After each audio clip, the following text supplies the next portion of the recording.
I just feel for me, it is less about external rituals. It is more about internal awareness. And it's feeling grounded, connected, and knowing when to let go. So, spirituality for me in this phase of my life is all about self love, self care, prioritizing myself, and really getting to a good point with my family, with my friends, with my community.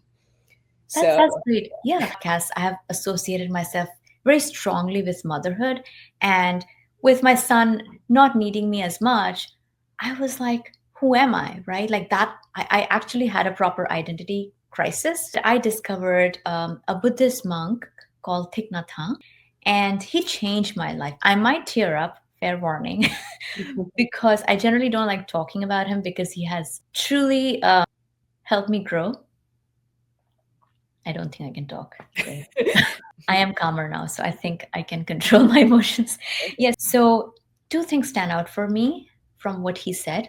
One is what we call mindfulness, but when I started on my mindfulness journey, I was like, "Oh, I got to sit. I got to meditate for 5 minutes. I am mindful. I am mindful." And then I recognized, like, what's the point? I'm mindful for 5 minutes and the rest of the day I'm not. So I started questioning the even need of this mindfulness. And then when I listened to Thich Nhat Hanh, I realized, oh, mindfulness is not a thing.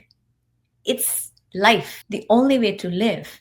Like, you cannot live in the past, you cannot live in the future. You got only 1 second, and that's the second that you are in. And that was like a light bulb moment for me. I realized, like, oh, wait a minute, I do not know a better part, a long part of my life, because I was not there in that moment. I would often be somewhere else even when I'm there. And then I was like, okay, I am going to make a very mindful attempt to not do that, which is when I'm talking to you, when you're talking, I am nowhere else but here listening to you.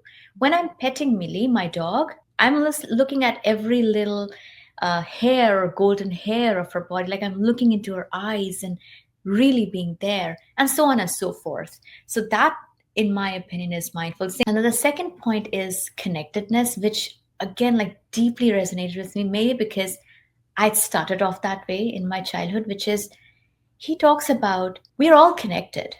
If you look at it scientifically, it is a literal fact.